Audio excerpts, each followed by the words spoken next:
podcast Otak Encer. Dan kali ini gue sudah bersama Anggi Cakra. Iya. Halo, gue Anggi, owner dari Milk and Come dan Deck and Dice di Bandung. Itu, jadi buat teman-teman nih yang suka lihat di TikTok pasti ada nih toko es krim yang ada tempat gamenya. Oh iya. Itu yang dulu, tapi sekarang udah nggak, jadi kopi dia. di kopi. Iya, keren banget. Oke, kok belakangan ini kok lagi ngerjain apa kok?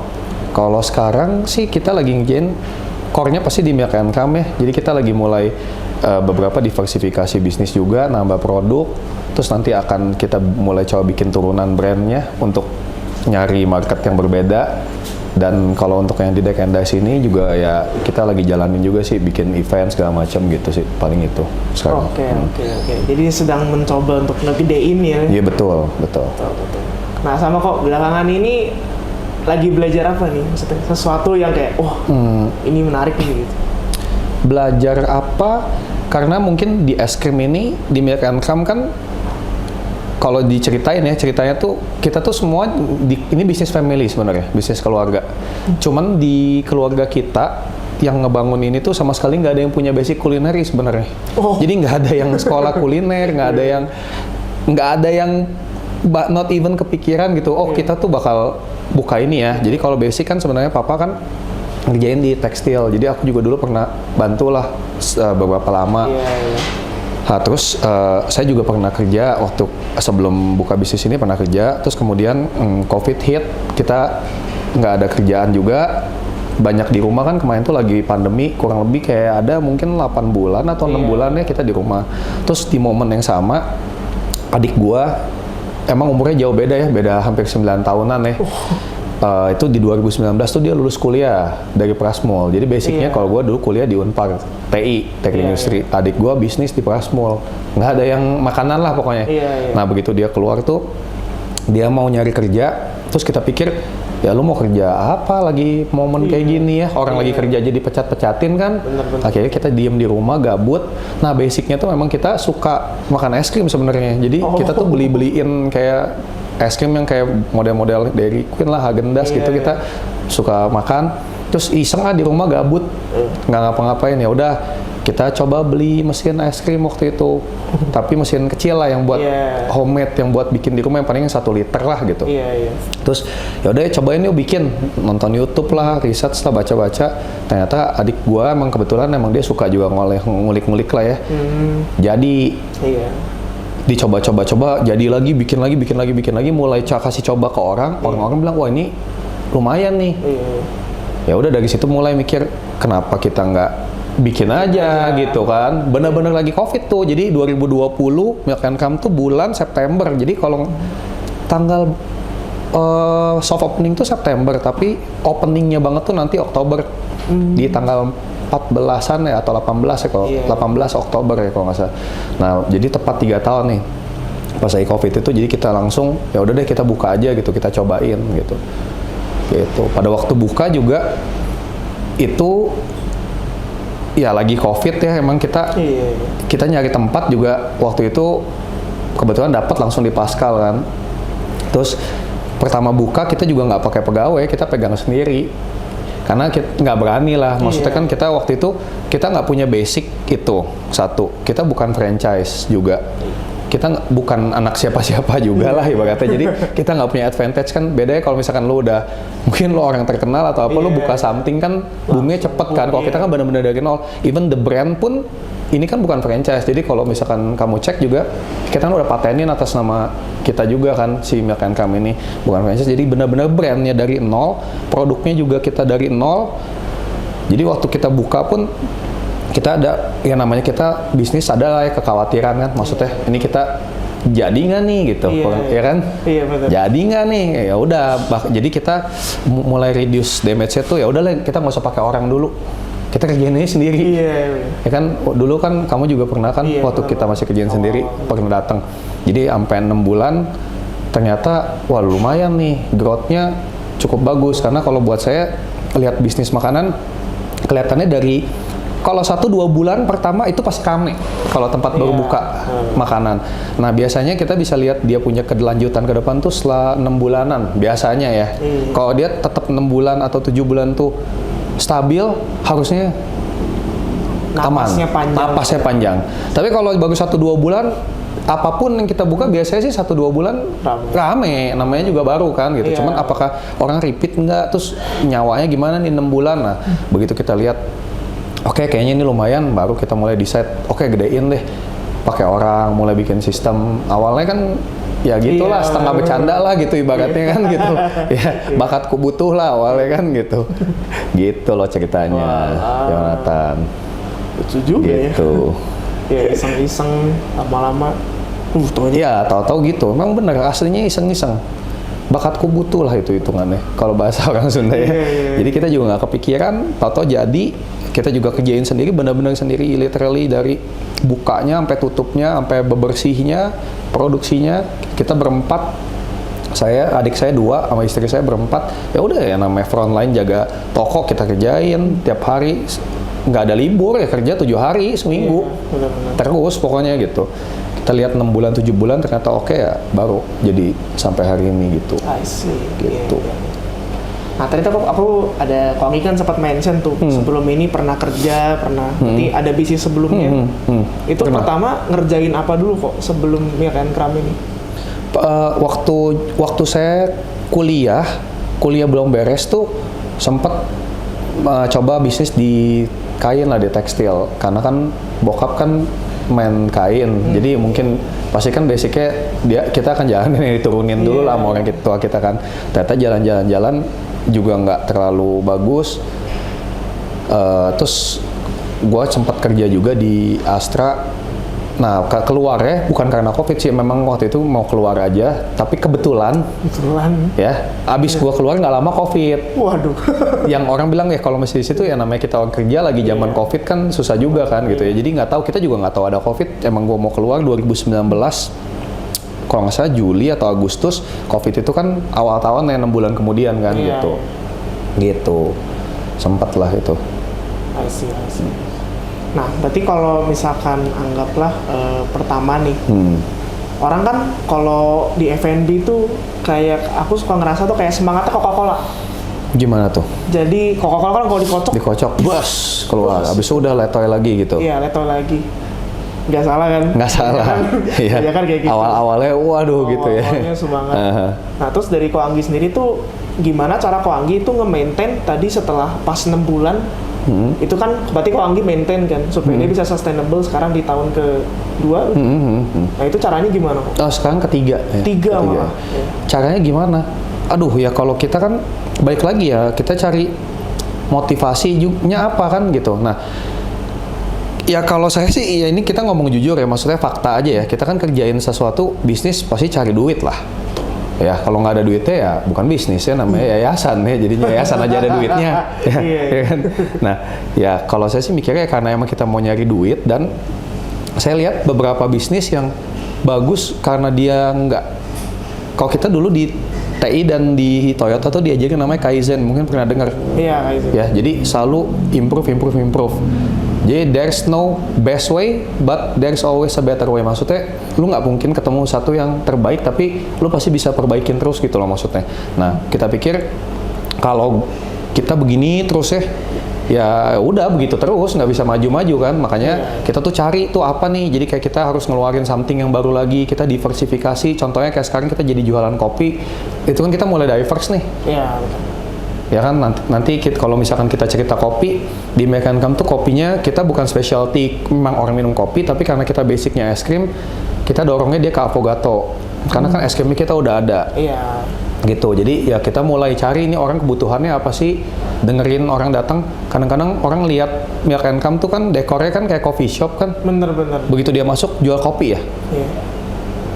Jual kopi ya? Oh enggak, oh ternyata orang kebutuhan kopinya ada nih. Ya udah kita mulai cari kopi. Tapi kan gimana caranya setiap yang kita bikin itu nggak ninggalin core kita. Jadi kalau misalkan dari Milk & Crumb es krim ya, kalau kita bikin kopi pun kalau bisa ya tonjolinnya es krimnya memang kita doroknya di affogato gitu.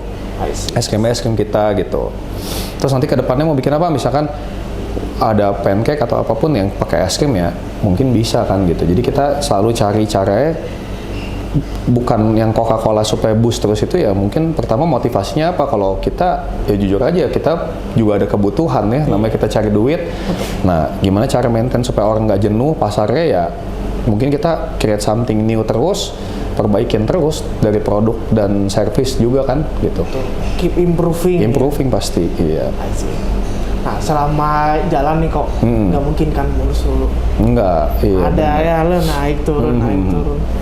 So far nih menurut Koko yang paling berat tuh selama 3 tahun ini nih. Yang paling berat nih, yang paling berat ya pasti pas lagi COVID ya, PPKM ya. Waktu PPKM tuh, jadi waktu kita buka 2020 tuh bulan September atau Oktober, itu kan sebenarnya udah mulai agak turun tuh COVID ya.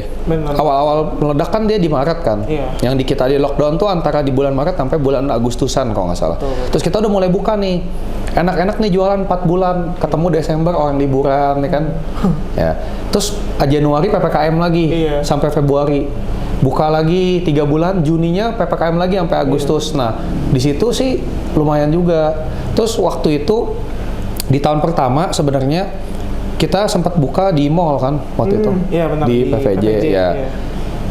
Itu agak salah juga sebenarnya, soalnya ternyata konsep Milk and Come tuh mungkin nggak masuk ke mall ya. Bukan mallnya jelek atau Milk and Come jelek. Konsepnya mungkin nggak masuk ke mall karena waktu itu gue buka kan di Island. Nah Island itu kan harusnya grab and go kan. Iya benar. Jadi lu beli, lu pergi gitu, lu makan. Nah ternyata kelihatannya Milk and Come ini orang tuh nggak maunya tuh ya gue nyantai gitu, emang nikmatin tempatnya gitu kan. Karena memang yang kita jual beyond the produknya juga, maksudnya kita nyari experience kan. Betul. Nah itu ada salah juga sih sebenarnya, bukan salah lah, saya nggak pernah bilang salah ya, itu juga salah satu ya udahlah, mungkin kalau nggak ada itu juga nggak ada hari ini kan, kalau kita mah mikirnya gitu ya. Waktu itu sih kita buka di sana memang nggak terlalu bagus juga. Jadi sebenarnya technically kalau kita mau ngomong hasil yang 1 tahun ini tanda kutip habis dari yang di sini loh, yang kita buka itu. Iya. Karena kan kalau di mall biayanya gede, satu. Kedua ternyata secara omset nggak sebagus yang di Pascal, karena dia adanya di mall. Dan ketiga momennya juga nggak tepat. Pada waktu itu siapa sih orang yang ke mall?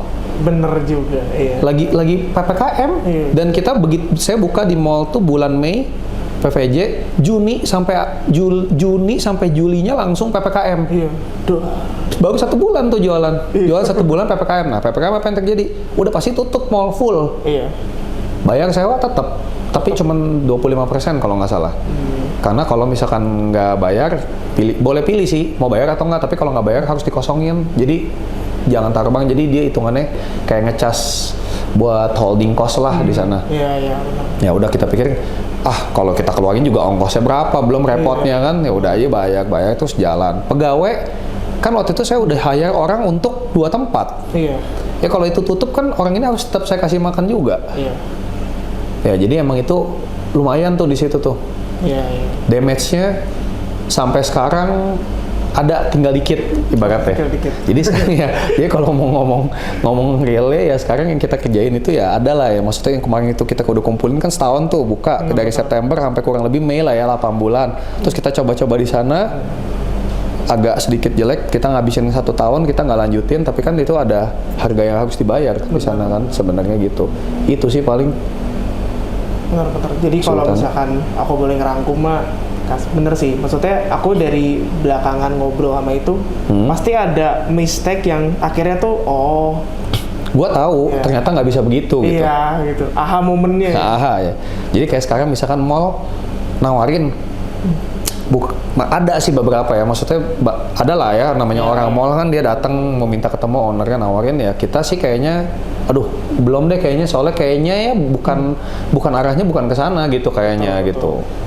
Hangout place ya. Hangout gimana? Karena Milk and Come itu kan visinya juga kita tuh mau give a new experience buat orang dalam enjoying ice cream sebetulnya. Jadi bukan cuman jual produknya, tapi kita mau orang dapat experience yang baru untuk makan es krim tuh.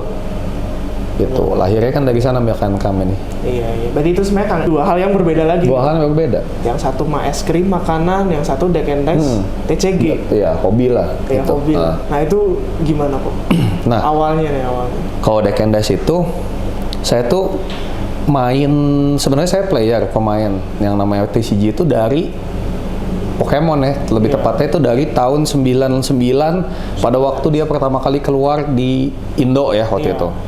Nah, pada waktu itu emang kita main tuh suka lah gitu ibaratnya. Nah, 99 tuh kan waktu itu yang megang Wizard of the Coast kan, Pokemon. Kita main sampai sekitar 2001 atau 2002, ternyata Wizardnya cabut, dipegang sama The Pokemon Company kan, ganti distributor. Iya. Mulai nggak ada distributor tuh di Indo. Barang susah, kalau ada pun mahal. Iya. Dan waktu itu umur gua udah mulai SMP. Kan anak SMP edgy, ngapain main kayak begituan kan? Belum umum lah pada waktu itu, karena kan umurnya masih muda banget kan, yang namanya trading card game tuh orang main apa sih?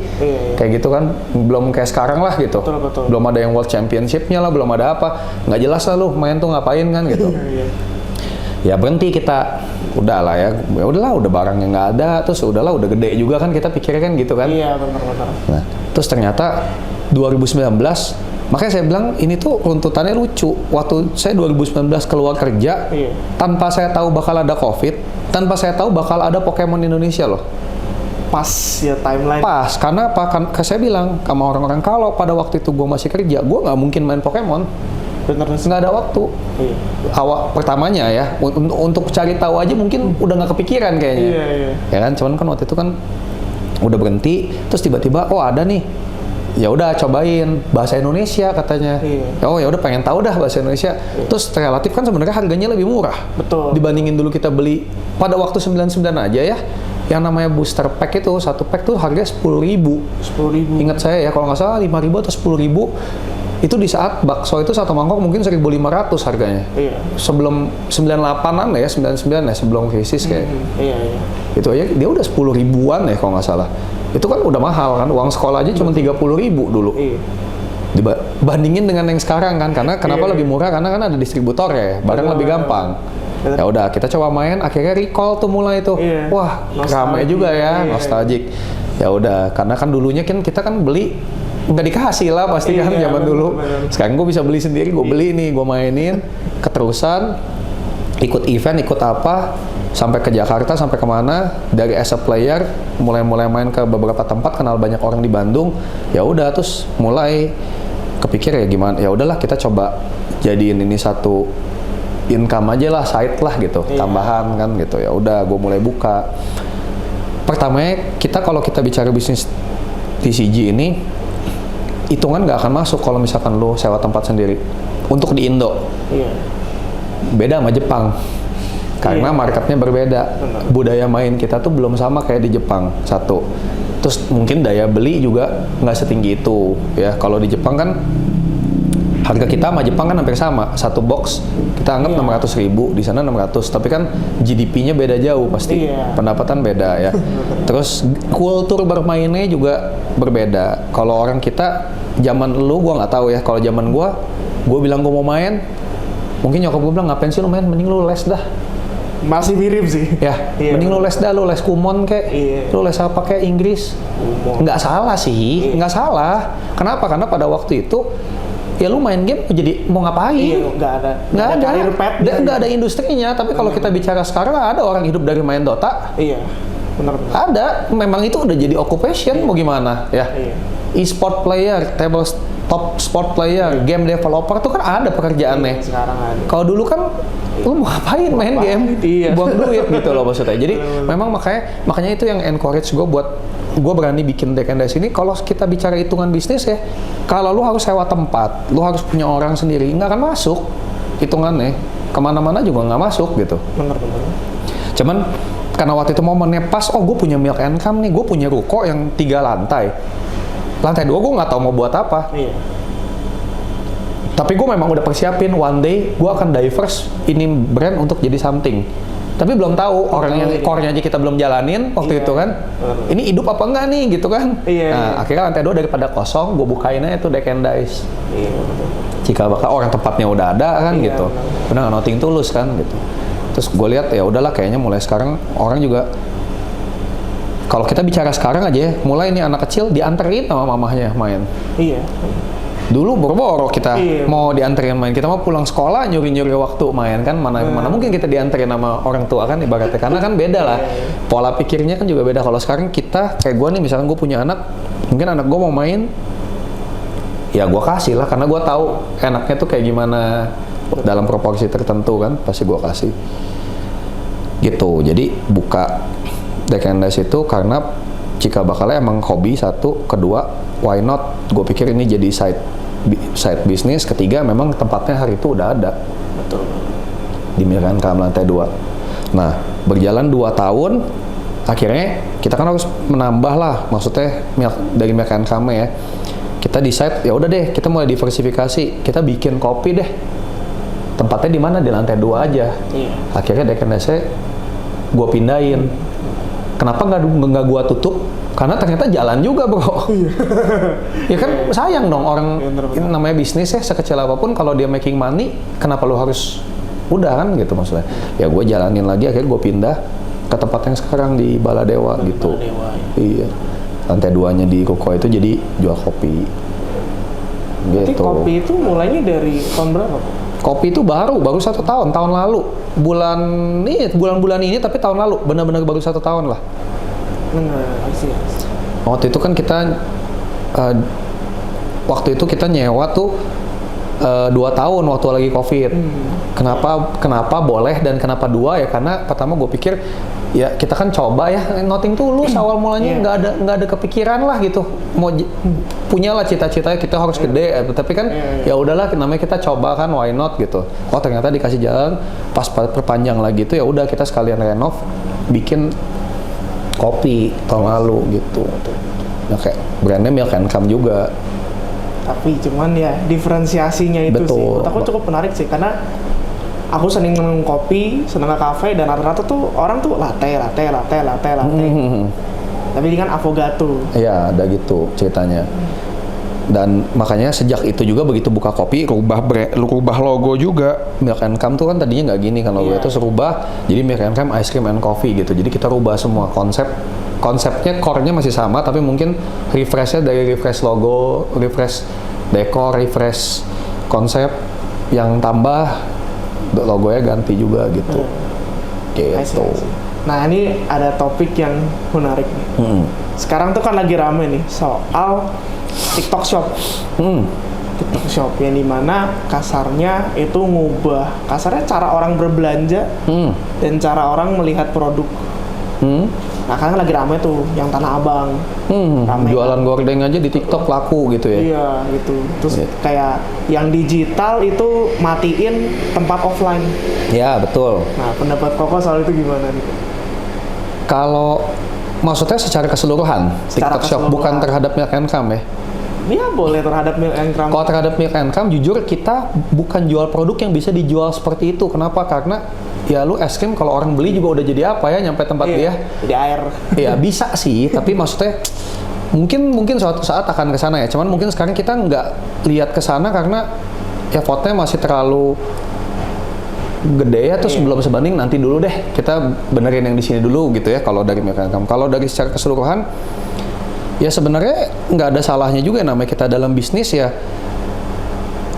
adu silat lah kita bicaranya ya lu mau gimana. Kalau misalkan emang sekarang dunia digital, orang juga kalau belanja dikit-dikit pencet Topet, dikit-dikit pencet Shopee kan, ya sebenarnya nggak ada salahnya juga. Ya harusnya toko-toko yang berpendapat oh ini digital matiin toko yang ini, ya lu coba juga aja digital, kenapa nggak, kan semua orang bisa akses sebetulnya gitu. Ya kan kita harus belajar terus kan hitungannya gitu. Gitu kalau menurut kalau aku. Misalkan anggaplah sebenarnya aku ngerasa ini sebenarnya apply ke semua pekerjaan sih. Kita nggak boleh terlambat ngadaptasi sesuatu. Betul, iya. Karena kan berubah terus kan pasti. Betul. Masa lu mau ngeluh aduh ini ada digital, terus semuanya apa dimatiin digitalnya kan nggak mungkin juga kan. Bener. Kayak dulu zaman ojek online kan gitu. Bener. Di demo kan. Iya. Saya kan mau ngapain lu demo ya? Kenapa nggak lu apply aja? Bener. Jadi aja kayak gitu kan sama. Karena kan ketika dia shift marketnya juga kan pasti akan larinya ke sana, percuma. Betul. Gitu. Nah dari Milk and Crumb sendiri kok, sebenarnya aku tertarik untuk mengeksplor topik ini deh. Seberapa penting kasarnya brandingan sosial media untuk kasarnya tempat makan gitu? Oke. Sebenarnya jawabannya balik lagi ke topik yang tadi, karena sekarang dunia kan digital. Iya. Ya nggak mungkin, sekarang lu nggak mungkin lah sebar flyer, masukin iklan di koran, taruh reklame di jalan, radio, TV aja orang udah nggak nonton sekarang. Iya, TV aja. Nontonnya Netflix sama YouTube kan hitungannya. Jadi Iya. penting banget menurut gua, dan gua membuktikan sendiri di Milk and Crumb. Milk and Crumb itu waktu pertama mulai kita berani spend budget ke sosial media ya, lumayan gitu maksudnya, untuk orang bikin konten di TikTok pas segala macam, sampai FYP yang sampai ratusan ribu view atau berapa itu, dan ya kadang-kadang hoki-hokian juga ya yang kayak gitu ya gitu. Ya kita pakai, ya ada hasil memang, baru orang tahu, kalau nggak gimana kan gitu. Iya benar. Ada hasilnya, sangat berpengaruh banget.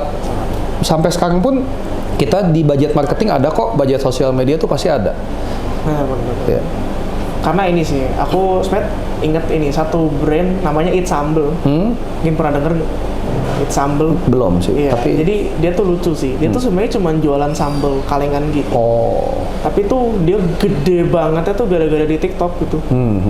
Cuma kalau dalam kasusnya dia manfaatin TikTok Shop. Jual TikTok Shop ya? Betul, TikTok Shop, dan dia memang bikin karakter.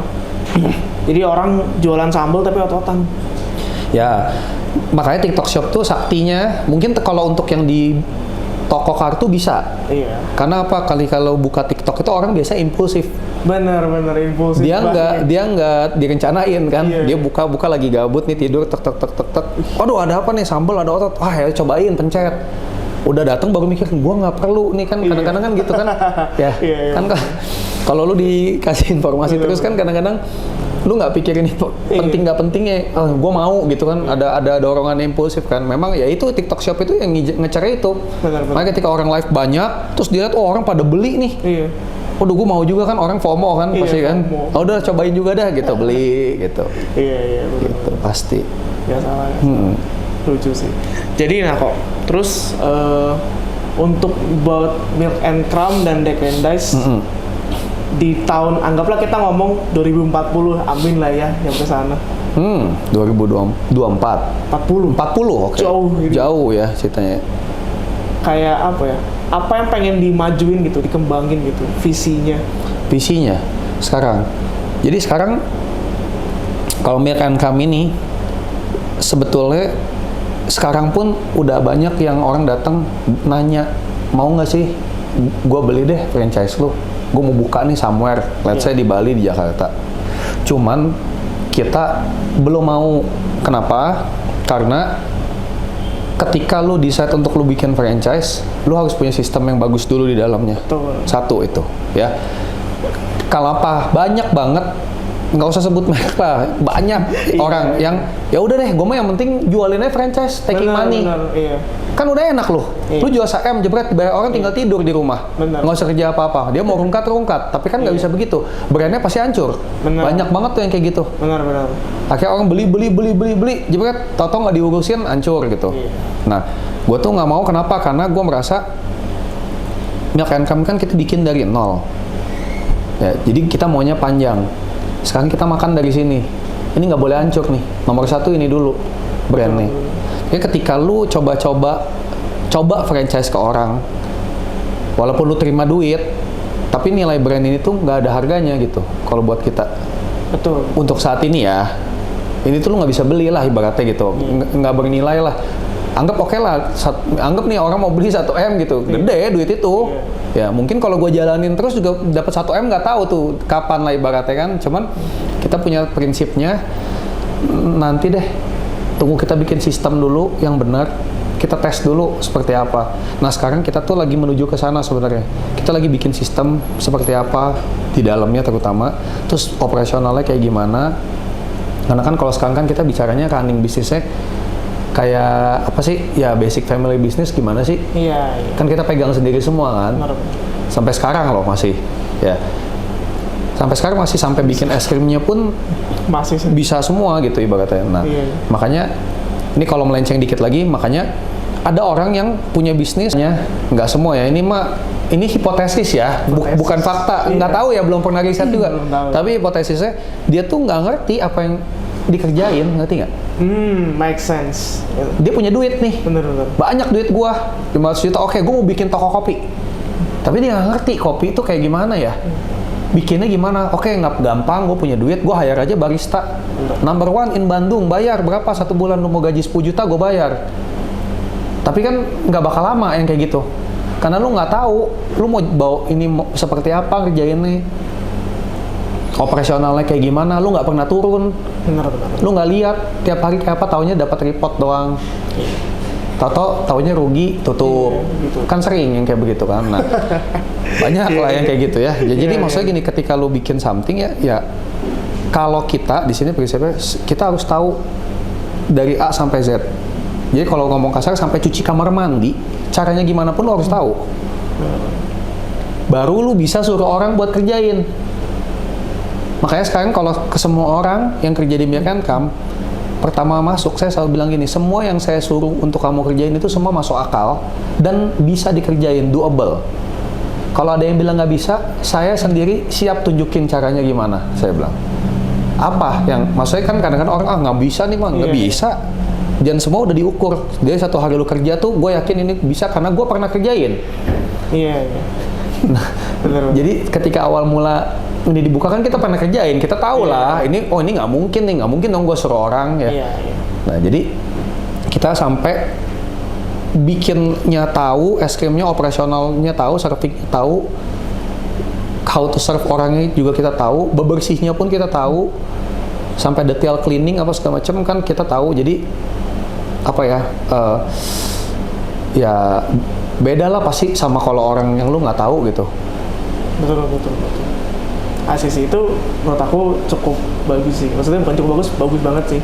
Jadi kita mau bikin sesuatu tuh ya lo tahu dulu A sampai Z. Iya dong. 0 sampai 10. Jadi kalau orang mau bohongin lu ya, kalau gue bilang gini, dia baru sampai A, gue udah tahu Z-nya. Nah, Lu jangan terusin dah.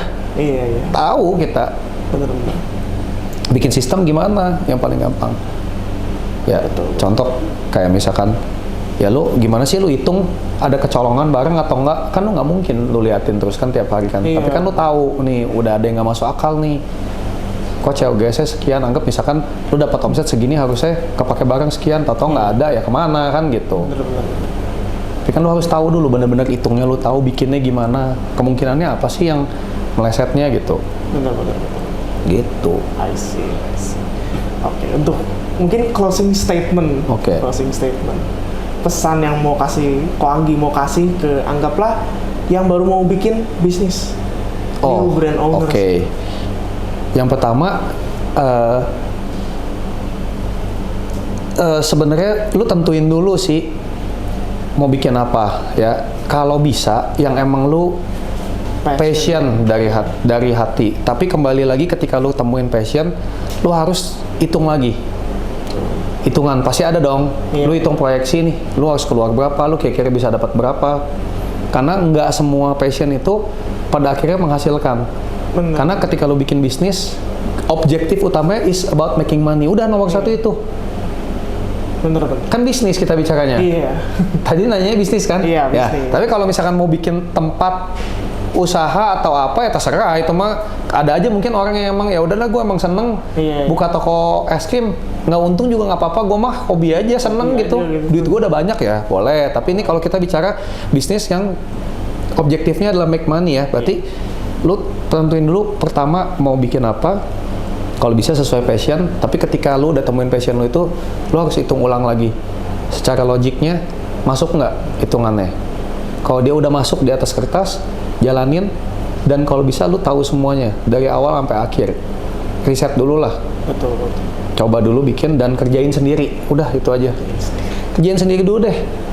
Kalau butuh orang pun setidaknya lu turun dulu setiap hari selama beberapa bulan, baru lu bikin sistem berdasarkan pengalaman lu apa sih yang mesti dikerjain, baru lu mulai suruh orang. Dan setelah lu suruh orang itu jangan lu tinggal setiap hari dikontrol, kalau enggak ya at least 2 hari sekali atau 3 hari sekali lah. Jadi jangan sampai ditinggal banget lah gitu. Betul. I see. Oke. Thank you so much kok. Betul, sama-sama. Datang gitu. Jadi teman-teman ini insight-nya banyak Pol. Gitu. Dan teman-teman kalau misalkan ada suggestion nih mau ngundang siapa lagi, teman-teman boleh komen di kolom komentar. Dan teman-teman untuk closing statement saya dari hari ini, stay kreatif, stay humble, jaga kesehatan, dan sampai berjumpa di episode selanjutnya. Bye, dadah. Bye.